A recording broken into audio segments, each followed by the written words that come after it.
नमस्कार समस्त को शुभ सकाळ। आशा करुच्ची आपण मैंने समस्त बहुत भलरे थे। मुझे बहुत भलरे अच्छी। मुझर प्रिय मिनती। तो पुणी थे सारहा यूट्यूब चैनल को आपण मानक स्वागत जनाऊँगी।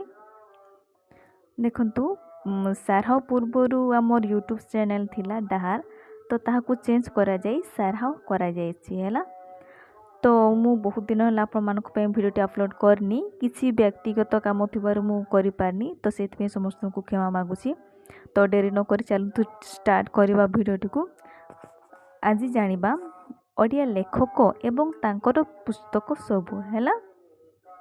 तो देखिबा एक नंबर कौन अच्छी ना, एक नंबर अच्छी प्रतिभा राय केउ केउ पुस्तक लिखिछंती हैला। प्रतिभा राय केउ केउ सबु पुस्तक लिखिछंती। उत्तर कौन हम ना, परिचय, शिला पद्म, उल्लंघन, मग्न माटी, जाग्ञ सेनी हैला। 2 नंबर रे प्रतिभा राय केउ पुस्तक पाई मूर्ति देवी पुरस्कार पाइछंती हैला। उत्तर कौन हम ना, जाग्ञ सेनी। जाग्ञ सेनी पुस्तक पाई से मूर्ति देवी पुरस्कार पाइछंती हैला। 3 नंबर कौन अच्छी ना, प्रतिभा राय केउ पुस्तक पाई साहित्य एकाडेमी पुरस्कार पाइछंती। केउ पुस्तक पाई ना, शिला पद्म। शिला पद्म पुस्तक पाई से साहित्य एकाडेमी पुरस्कार पाइछंती। आ जाग्ञ सेनी पुस्तक पाई मूर्ति देवी पुरस्कार पाइछंती हैला। तापरे 4 नंबर देखिमा। 4 नंबर अच्छी फकीर मोहन सेनापति केउ पुस्तक सबू लिखिछंती हैला। उत्तर कौन हम ना, मामू, लक्ष्मा, 6 माण 8 गुंठ, प्रायश्चित, गल्प सर्प। आहरी एमती बहुत बही तांकर सब अच्छी, किंतु सब बही गुड़ाक मेंशन करनी। जेतिकी परीक्षा रे आसीबार संभावना अच्छे मुझे बही गुड़ाक लिखि देछि। किंतु बेले बेले पचार दिए एग्जाम रे कौन ना, बेले बेले पचार देव मामूर स्पेलिंग माने कोटा ठीक हे से बहुत गुड़ा ऑप्शन देथिबो, एमती भी लिखि देथिबो हैला। एमती भी लिखि देथिबो, आरे बहुत प्रकार भी लिखि देथिबो। तो से पचारिबो सठिक माने उत्तर कोटा कोनटा हबो बोले हैला। 5 नंबर अछि देखंतु।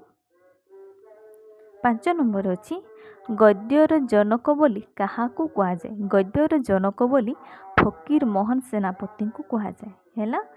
6 नंबर अच्छी कवि सम्राट उपेंद्र भंज केउ केउ पुस्तक लिखिछंती हैला। उत्तर कौन हम ना, उत्तर हम लावण्यवती, रसलेखा, वैदेहीश विलास, कटी ब्रह्मांड सुंदरी। प्राय ए बही गुड़ा को तांकर आपण माने समस्ते पढ़ी थिबे। बहुत भल भल बही सबू लिखिछंती हैला। तापर देखिबा 7 नंबर कौन अछि। 7 नंबर अच्छी मधुसूदन दाओ केउ केउ पुस्तक सबू लिखिछंती। मधुसूदन दाओ केउ केउ पुस्तक सबू लिखिछंती ना। उत्तर कौन हम ना, छबिल मधु वर्णबोध, प्रबंधमाला, साहित्य कुसुम। आरे बहुत बही लिखिछंती से गुड़ा को करनी हैला। छबिल मधु वर्णबोध आपण माने समस्ते छोट बड़ू पढ़ी आसुथिबे। इना आपण मानकु छुआ मानकु पढ़ौथिबे, भाई भौणी मानकु पढ़ौथिबे हैला। तो से मधुसूदन राव कौन लिखिछंती ना, छबिल मधु वर्णबोध, प्रबंधमाला, साहित्य कुसुम। आरे एमिति अनेक बही लिखिछंती हैला। तापरे 8 नंबर देखिबा गोपीनाथ महांती केउ केउ पुस्तक लिखिछंती। गोपीनाथ महांती केउ केउ पुस्तक सबू लिखिछंती।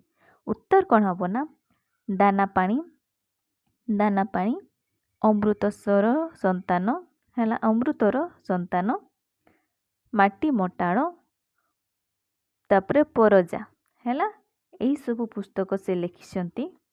तापरे 9 नंबर कौन ना, गोपीनाथ महांती केउ पुरस्कार पाइछंती। माने को पुरस्कार से पाइछंती, ज्ञानपीठ पुरस्कार। ज्ञानपीठ पुरस्कार गोपीनाथ महांती पाइछंती हैला। 10 नंबर देखिबा कौन अछि ना, 10 नंबर अछि गोपबंधु केउ केउ पुस्तक सबू लिखिछंती। ଉତ୍ତର କ'ଣ ହେବ ନା ବନ୍ଦୀର ଆତ୍ମକଥା, ଧର୍ମପଦ ଏମିତି ଆହୁରି ଅନେକ ବହି ଲେଖିଛନ୍ତି। ତ ତାଙ୍କର ସବୁଠୁ ଫେମସ୍ ଲେଖା କ'ଣ ଥିଲା ନା ବନ୍ଦୀର ଆତ୍ମକଥା। ସେ ଯେତେବେଳେ ଜେଲରେ ଥିଲେ ହେଲା ସେଇ ସମୟର କଥାକୁ ସେ ଲେଖିଛନ୍ତି। ତ ତାଙ୍କର ସବୁଠୁ ଫେମସ୍ ବହି ହେଲା ବନ୍ଦୀର ଆତ୍ମକଥା ହେଲା। 11 ନମ୍ବର ଅଛି ରାଧାନାଥ ରାୟ କେଉଁ କେଉଁ ପୁସ୍ତକ ସବୁ ଲେଖିଛନ୍ତି ହେଲା। ଉତ୍ତର କ'ଣ ହେବ ଚନ୍ଦ୍ରଭାଗା, ଚିଲିକା, କେଦାରଗୌରୀ, ପ୍ରାୟ ଆହୁରି ଅନେକ ବହି ଏମିତି ତାଙ୍କର ସୁନ୍ଦର ସୁନ୍ଦର ବହି ସବୁ ଅଛି। ଆପଣମାନେ ନିହାତି ପଢ଼ିଥିବେ। ଚନ୍ଦ୍ରଭାଗା, ଚିଲିକା, କେଦାରଗୌରୀ ଏସବୁ ବହି ତ ଆପଣମାନେ ସମସ୍ତେ ପଢ଼ିଥିବେ ହେଲା। ତାପରେ 12 ନମ୍ବରରେ କ'ଣ ଅଛି ନା ବିଭୂତି ପଟ୍ଟନାୟକ କେଉଁ କେଉଁ ପୁସ୍ତକ ସବୁ ଲେଖିଛନ୍ତି। ଉତ୍ତର କ'ଣ ହେବ ନା ଅଟାକାଠି, ମିଛ ମାୟା, ଅଶ୍ୱମେଧର ଘୋଡ଼ା, କେଶବତୀ କନ୍ୟା, ନାୟିକାର ନାମ ଶ୍ରାବଣୀ ହେଲା। ବହୁତ ଭଲ ଭଲ ବହି, ଆପଣମାନେ ୟାଙ୍କ ବହି ବି ପଢ଼ିଥିବେ ହେଲା। ତାପରେ 13 ନମ୍ବରରେ ଦେଖିବା। 13 ନମ୍ବରରେ କ'ଣ ନା ବିଭୂତି ପଟ୍ଟନାୟକ କେଉଁ ପୁରସ୍କାର ପାଇଛନ୍ତି। ସେ କେଉଁ ପୁରସ୍କାର ପାଇଛନ୍ତି ନା ସାହିତ୍ୟ ଏକାଡେମୀ, କେନ୍ଦ୍ରୀୟ ସାହିତ୍ୟ ଏକାଡେମୀ ପୁରସ୍କାର ପାଇଛନ୍ତି ହେଲା। 14 ନମ୍ବରରେ କାଳନ୍ଦୀ ଚରଣ ପାଣିଗ୍ରାହୀ କେଉଁ କେଉଁ ପୁସ୍ତକ ସବୁ ଲେଖିଛନ୍ତି। ଉତ୍ତର କ'ଣ ହେବ ନା ମାଟିର ମଣିଷ, ଲୁହାର ମଣିଷ, ଅମରଚିତ, ଆଜିର ମଣିଷ। ଆହୁରି ବହୁତ ବହି ତାଙ୍କର ସବୁ ଅଛି ହେଲା। ଆପଣମାନେ ସର୍ଚ୍ଚ କରିପାରିବେ ୟୁଟ୍ୟୁବରେ ବି ଆପଣମାନଙ୍କୁ ମିଳିଯିବ। ସେମାନେ ତାଙ୍କୁ ଡିଟେଲ୍ସ ବହି କ'ଣ କ'ଣ ଲେଖିଛନ୍ତି ସବୁ ମିଳିଯିବ। କିନ୍ତୁ ଯେଉଁଗୁଡ଼ାକ ଏକ୍ଜାମ୍ରେ ଆସିବାର ସମ୍ଭାବନା ଅଛି ମୁଁ ସେଗୁଡ଼ାକୁ ଲେଖିଛି ହେଲା। 15 ନମ୍ବରରେ କ'ଣ ଅଛି ନା କାଳନ୍ଦୀ ଚରଣ ପାଣିଗ୍ରାହୀଙ୍କର ନୋବେଲ୍ ସବୁ କ'ଣ କ'ଣ, ମାନେ ନୋବେଲ୍ ସବୁ ତାଙ୍କର କ'ଣ ସବୁ ଥିଲା ସେ ପଚାରୁଛି ହେଲା। ଉତ୍ତର କ'ଣ ହେବ ନା ମାଟିର ମଣିଷ, ଲୁହାର ମଣିଷ, ଅମରଚିତ, ଆଜିର ମଣିଷ ହେଲା। ଏଗୁଡ଼ିକୁ ତାଙ୍କର କ'ଣ ନା ନୋବେଲ୍ ଥିଲା। ତାପରେ 16 ନମ୍ବରରେ ଦେଖିବା। 16 ନମ୍ବରରେ କ'ଣ ଅଛି ନା କାଳନ୍ଦୀ ଚରଣ ପାଣିଗ୍ରାହୀଙ୍କର ସର୍ଟ ଷ୍ଟୋରି କ'ଣ ସବୁ ଥିଲା। ସର୍ଟ ଷ୍ଟୋରି ହେଲା କ'ଣ ସବୁ ଥିଲା। ଉତ୍ତର କ'ଣ ହେବ ନା ଦେବଦାସୀ, ରାଶିଫଳ, ସାଗରିକା ଓ ମଣିଷର ବିଲୋପ ଏହିସବୁ ତାଙ୍କର ସର୍ଟ ଷ୍ଟୋରି ଥିଲା ହେଲା। ଛୋଟ ଗଳ୍ପ ଆମେ ଯାହାକୁ କହିବା ହେଲା। 17 ନମ୍ବରରେ ସଚ୍ଚିଦାନନ୍ଦ ରାଉତରାୟଙ୍କ ମୁଖ୍ୟ ଲେଖା କ'ଣ ସବୁ ଥିଲା। ସଚ୍ଚିଦାନନ୍ଦ ରାଉତରାୟଙ୍କ ମୁଖ୍ୟ ଲେଖା କ'ଣ ସବୁ ଥିଲା। ଉତ୍ତର କ'ଣ ହେବ ନା ଉତ୍ତର ହେବ ବାଜି ରାଉତ, ପାଣ୍ଡୁଲିପି, ଭାନୁମତୀର ଦେଶ ହେଲା। ଏହିସବୁ ତାଙ୍କର ମୁଖ୍ୟ ଲେଖା ଥିଲା। 18 ନମ୍ବରରେ କ'ଣ ନା ସଚ୍ଚିଦାନନ୍ଦ ରାଉତରାୟ କେଉଁ ପୁରସ୍କାର ପାଇଛନ୍ତି। ସେ କ'ଣ ପୁରସ୍କାର ପାଇଛନ୍ତି ନା ଜ୍ଞାନପୀଠ ପୁରସ୍କାର ପାଇଛନ୍ତି ହେଲା। ତ ଆଜିର ଭିଡ଼ିଓ ଏତିକି ଥିଲା। ଆଶା କରୁଛି ଆପଣମାନଙ୍କୁ ଭଲ ଲାଗିଥିବ। ଯଦି ଭିଡ଼ିଓଟି ଭଲ ଲାଗିଥାଏ ତାହେଲେ ଲାଇକ୍, ସେୟାର, କମେଣ୍ଟ ନିହାତି କରିବେ। ଚ୍ୟାନେଲଟିକୁ ସବସ୍କ୍ରାଇବ୍ ମଧ୍ୟ ନିହାତି କରିଦେବେ।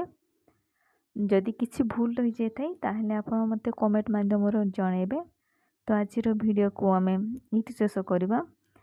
ଆଗାମୀ ଭିଡ଼ିଓ ପାଇଁ ଆପଣମାନେ ଅପେକ୍ଷା କରନ୍ତୁ। ଆଜିର ଭିଡ଼ିଓକୁ ଏଇଠି ଶେଷ କରୁଛି। ଧନ୍ୟବାଦ।